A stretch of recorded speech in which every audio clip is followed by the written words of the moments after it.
Could someone have to amputate your leg after something like this? Seulement.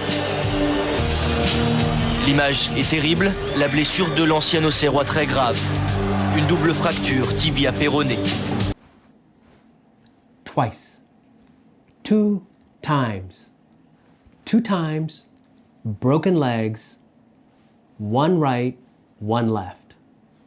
Cisse, what's going on? I got bones, I got bones, I got bones, I got bones, I got. I'm sure you guys have seen the video. If you follow football, soccer, you will have seen some video about leg injuries. Well, French player Dgibril Cisse, hopefully I'm pronouncing that correct. Cisse, I apologize.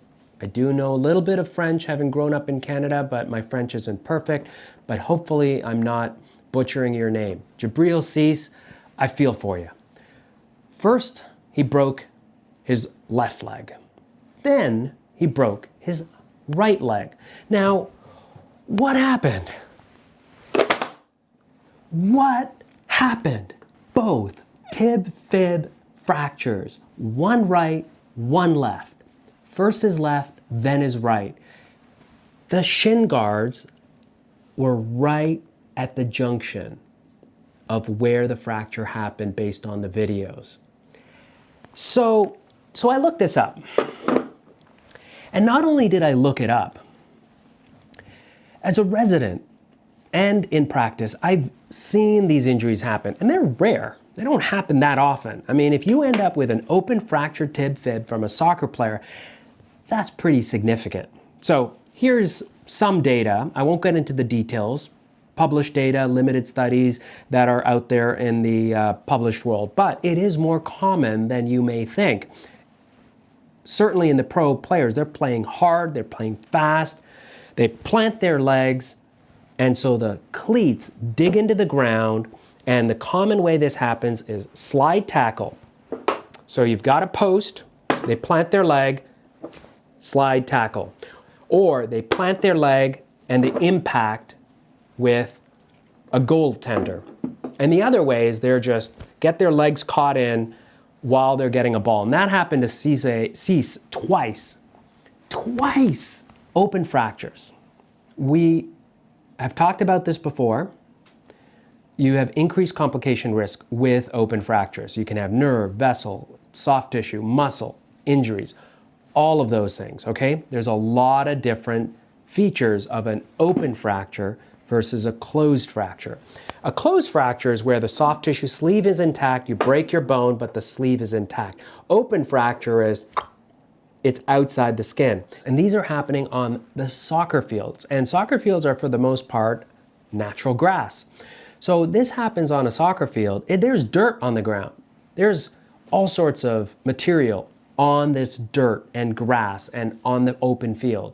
So you can imagine that you break this, even if it's covered up by a sock or behind a shin guard, it's still open to the elements. That means it's gonna get gross, okay? So the risk of complications with infections are there, okay? We know that.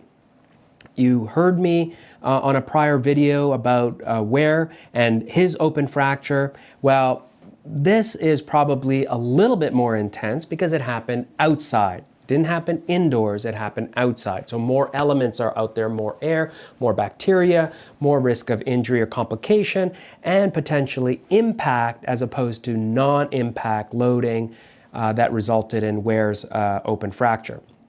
So first he did his left, then he did his right, and it turns out that most tib-fib fractures that happen in soccer players happen to happen when they have shin guards on, and according to these videos, it was at the level of where the shin guard stopped. So if you imagine you plant your leg and you have a shin guard right here. The foot is planted, cleats on the ground, and the shin guard's protecting you, and then all of a sudden you have an impact. Well, this shin guard keeps it here.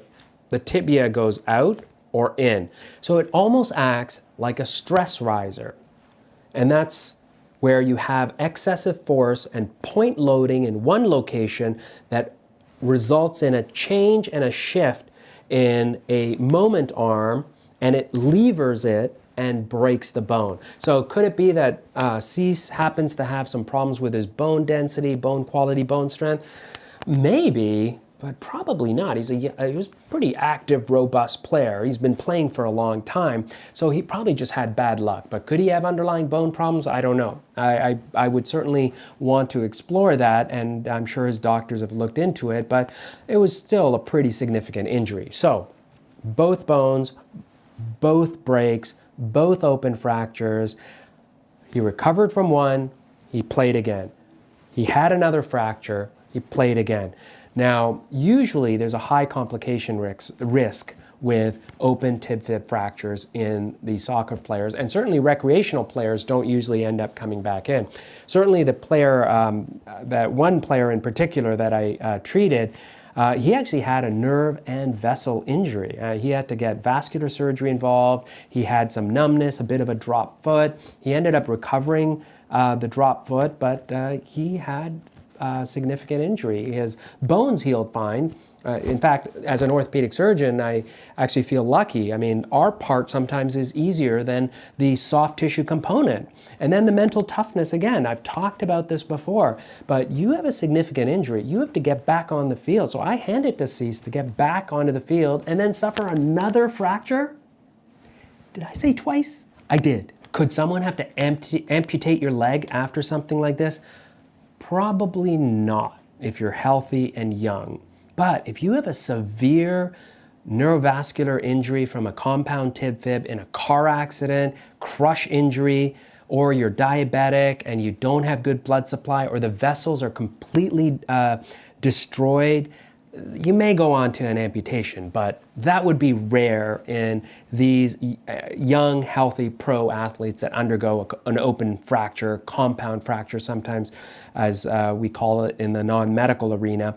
But certainly it's unlikely to have an amputation. So don't worry. I know some of you have asked about that. Could someone lose their leg or amputate for an open tib-fib fracture? Probably not in these scenarios, but certainly you could. If you had a severe injury, crush injury, motor vehicle crash, high energy, torsional, twisting injury, I mean, some of the worst open fractures I've seen are from industrial accidents.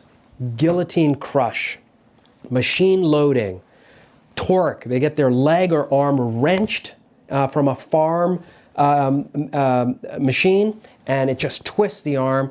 Those can be pretty severe. You can have fracture dislocation, soft tissue injuries, nerve, vessel. You could end up with nerve reconstruction, nerve repair, vessel grafting, reconstruction, bypass, all sorts of things. Did I scare you yet? I got bones.